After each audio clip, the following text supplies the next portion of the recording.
राष्ट्रीय स्वयंसेवक संघ के वर्तमान सरसंघचालक मोहन भागवत जी, जिनके नाम को हमने थोड़ा करेक्ट करके मोहन भागवत कहना उचित समझा है, उनके चेले चपाटे उन्हें पूजनीय सरसंघचालक कहते हैं। उन्होंने एक बार अपने वक्तव्य में कहीं कहा था कि हमारे नाम के साथ भागवत जुड़ा हुआ, लेकिन हमने जीवन में कभी भागवत को पढ़ा नहीं है। तो ये मोहन भागवत जी निरंतर हिंदू विरोधी और ऐसी बातें कर रहे हैं जो हिंदुओं को, हिंदू समाज को, इस राष्ट्र को विनाश की ओर धकेल रहा है। अभी हाल ही में उन्होंने फिर से एक और बयान दिया है कि हिंदू मुस्लिम जो कॉन्फ्लिक्ट है, जो संघर्ष है, वो कोई वास्तविक संघर्ष नहीं है, वो सिर्फ और सिर्फ अंग्रेजों के द्वारा फैलाया गया भ्रम है कि अंग्रेजों ने हिंदुओं को कहा कि ये मुस्लिम है, इनकी किताब में ये लिखा है, वो लिखा है और ये कट्टर हैं, ये आपको मार देंगे, इसलिए आप इनके साथ न रहो, इनसे अलग हो। और मुसलमानों को कहा कि हिंदू मेजोरिटी में है आप, और डेमोक्रेसी में आपको कभी कोई अधिकार मिलेगा नहीं, क्योंकि मेजोरिटी में जो मेजोरिटी होती है उसी के सारे राइट रहते हैं, तो आप कभी चुन करके नहीं आओगे, आप कभी कहीं नहीं पहुंचोगे। तो इस तरह से अंग्रेजों ने भ्रम फैलाया और हिंदू मुसलमानों को अलग कर दिया। तो जब वो ये बात कह रहे हैं, तब वो साथ ही ये भी कह रहे हैं कि हमारे जो छत्रपति वीर शिवाजी हैं, उन्होंने जो त्याग बलिदान किया वो सिर्फ काल्पनिक और व्यर्थ मिथ है।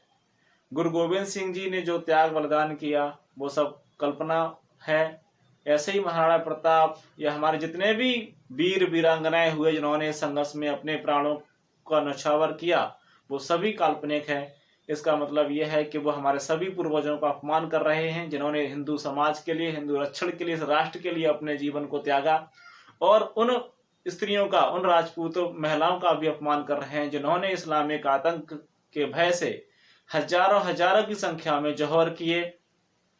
अपने सील को बचाने के लिए।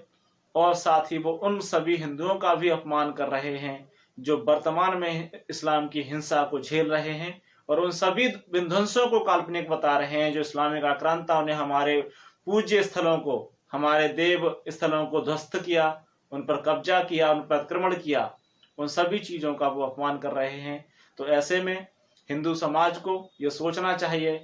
कि ये लोग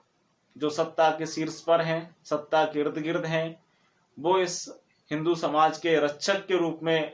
स्वयं को स्थापित करे हुए हैं या बोलते हैं कि हम ऐसे हैं, लेकिन दरअसल ये इस्लामिक जिहादी कुली हैं, ये हिंदुओं के रक्षक नहीं हैं। इनके विरुद्ध खड़े हों, इनके विरुद्ध अपनी आवाज को बुलंद करें ताकि हिंदू समाज का रक्षण हो, हिंदू समाज का बचाव हो। अन्यथा यदि आज हमने इन ऐसे धूर्तों को और ज्यादा सहन किया, स्वीकार किया, तो ये यकीन मानिए कि हिंदू समाज का जो आज शेष है उसका पतन भी सुनिश्चित है।